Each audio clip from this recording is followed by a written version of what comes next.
अपना question number 96 limitation act का परिसीमा अधिनियम 1963 किस धारा को प्रवर्त हुआ? 1 26 जनवरी 1963, 1 जनवरी 1964, 15 जनवरी 1964, 1 मई 1964। तो जैसा कि हम सब जानते हैं कि जो लिमिटेशन एक्ट है वो 1 जनवरी 1964 को लागू हुआ था और ये जेलों के 2019 का क्वेश्चन है। तो हमारा आंसर हो जाएगा 1 जनवरी 1964।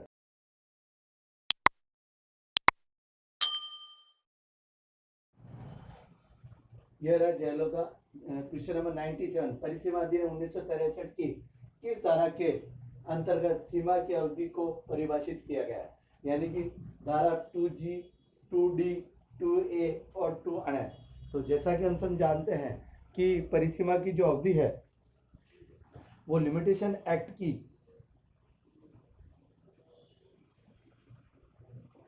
तो जैसा कि हम सब जानते हैं कि परिसीमा की जो अवधि है यानी कि परिसीमा की अवधि period of limitation, period of limitation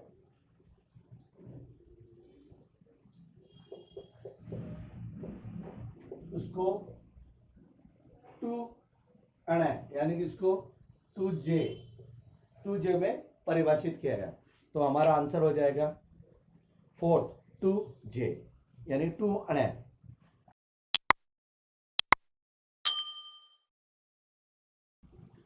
यह क्वेश्चन नंबर 98 एक साक्षी से यह पूछा जाता है कि वह किसी पद से बेईमानी से पदच्युत नहीं किया गया था, वह मना करता है। यह दर्शित करने के लिए कि वह बेईमानी से पदच्युत किया गया था साक्ष्य दिया जा सकता है। साक्ष्य ग्राह्य है, साक्ष्य ग्राह्य नहीं है, वह परिस्थितिजनक साक्ष्य है, इनमें से कोई, क्योंकि वह बेईमानी से पदच्युत किया गया था और उसने इस बात का डिनाई किया है एविडेंस में। तो इसका खंडन करने के लिए कि वह बेईमानी से पदच्युत किया गया था एविडेंस दिया जा सकता है। क्योंकि साक्षी ने अगर कोई बात कही है और अगर उसका रिबटल करने का जो एविडेंस है वो दिया जा सकता है और वो ग्राह्य होता है। ग्राह्य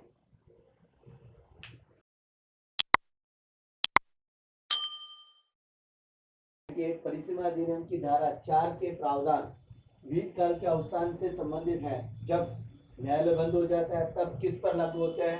वाद पर, अपील पर, आवेदन पर और ये सभी। तो जैसा कि हम जानते हैं कि जो लिमिटेशन एक्ट की जो धारा 4 है वो वाद पर, अपील पर और आवेदन तीनों पर लागू होती है। जब भी अगर न्यायालय बंद है और हमारी लिमिटेशन खत्म हो रही है तो जिस दिन लिमिटेशन चालू होगी यानी मतलब जिस दिन न्यायालय खुलेगा उस दिन तक हमारी लिमिटेशन क्या हो जाएगी? एक्सटेंड हो जाएगी। तो ये हमारा ऑप्शन होगा क्वेश्चन नंबर 4।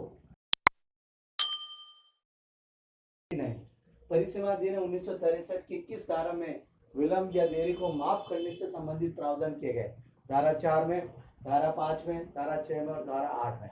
तो जैसा कि हम जानते हैं कि अगर हमारा जो लिमिटेशन पीरियड है वो निकल गया है और अतिरिक्त जो समय अवधि है उसको कंडोन करने के लिए या उसको माफ करने के लिए जो धारा 5 में है, लिमिटेशन को कंडोन करने के लिए जो प्रार्थना पत्र है वो धारा 5 में प्रस्तुत किया जाएगा और वो भी अपील और आवेदन के मामलों में।